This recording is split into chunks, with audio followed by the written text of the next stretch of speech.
Hello, welcome to my friends Global V plus U by Shalini Girdhar. Today we will discuss rational number, the types of rational number. We all know that rational number can be expressed in the form of P by Q, like 7 by 8, 1 by 7. These are all rational number.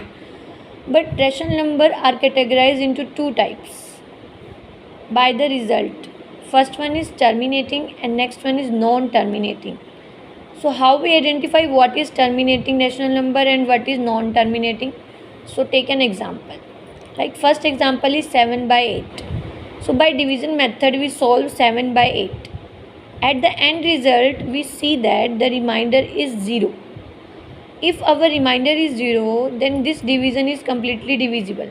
Means 8 is completely divided by 7 after a interval. So when it is completely divisible and remainder is 0, then rational number is known as terminating. Okay. Now take an example other 1 by 7. When we solve 1 by 7, then by successive division we see that there is a remainder 1 and their remainder never be 0. And after a regular interval of time 1 is repeating, then the answer is also repeating.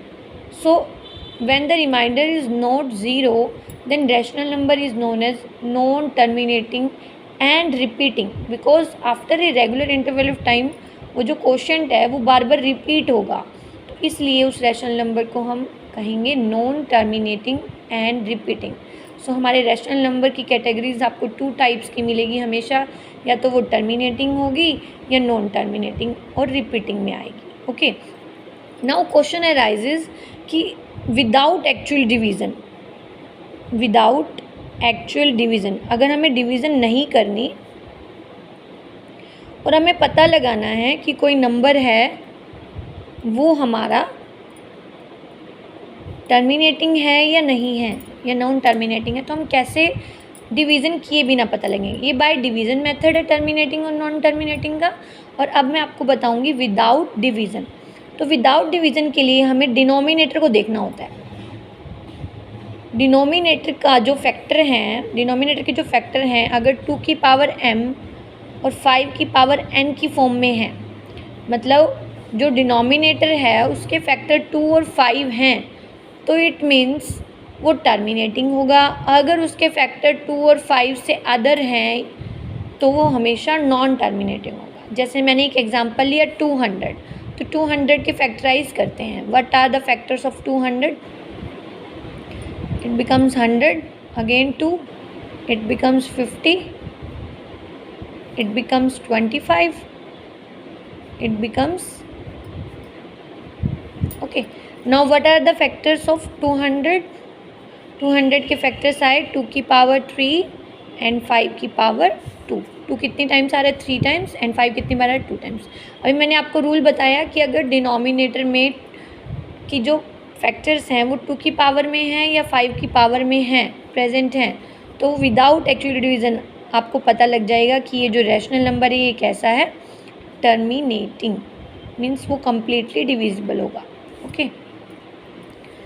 Next is अगर कोई factor है like 23 by 8, तो हम देखेंगे 8 के factor देखेंगे. 2 4 ज़ा 8, 2 2 ज़ा 4, तो इसके फैक्टर आए 2 की पावर 3. तो इसके फैक्टर 2 की पावर 3 की फॉर्म में है लेकिन 5 की फॉर्म में नहीं है. तो मैं क्या करूँगी, 5 की पावर 1 5 की पावर 3 मल्टीप्लाई कर दूँगी, 5 की पावर 3 डिवाइड कर दूँगी. अदर फैक्टर नहीं होना चाहिए, मतलब 2 और 5 के जो डिफरेंट है वो फैक्टर नहीं होना चाहिए आपका. ओके. तो ही वो आपका टर्मिनेटिंग कहलाएगा. अब 2 और 5 की टर्म्स में हमारा फैक्टर आ गया है, तो वी कैन से 23 इंटू 5 की पावर 3 बाय 2 की पावर 3 एंड 5 की पावर 3 इज़ टर्मिनेटिंग. ये कैसा नंबर होगा? टर्मिनेटिंग. इट मीन्स इस एग्जाम्पल से आपको ये पता लगा कि अगर ओनली 2 फैक्टर प्रेजेंट है तो भी टर्मिनेटिंग बना सकते हैं, और अगर 5 फैक्टर ओनली प्रेजेंट है तो भी टर्मिनेटिंग बना सकते हैं, लेकिन अगर 2 और 5 के अलावा अगर कोई फैक्टर है उसके साथ तो वो टर्मिनेटिंग नहीं होगा। ओके, तो हमने इसको टर्मिनेटिंग बना दिया है, तो हम इसको क्या रिटर्न कर सकते हैं, इसको हम रिटर्न कर सकते हैं 2 5 ज़ा 10, 10 की पावर 3। अब ऊपर न्यूमिनेटर को हम सॉल्व कर देंगे और बाई में 1000 लगा के उसका डायरेक्ट डेसिमल में कन्वर्ट कर देंगे। ऐसे ही ऊपर वाले क्वेश्चन को भी हम सॉल्व कर सकते हैं। कैसे, 23 इंटू में 5 की पावर, सेम पावर बनानी होती है। सेम पावर के लिए इधर 5 की पावर 1 मिसिंग है, तो हम 5 की पावर 1 से मल्टीप्लाई कर देंगे, 5 की पावर 1 से ही हम डिवाइड कर देंगे। Okay, now result is 23 into 5 की पावर 1, 2 की पावर 3 इंटू 5 की power 3. So you get the answer.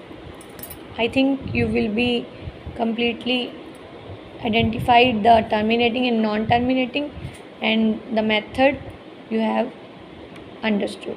Thank you so much.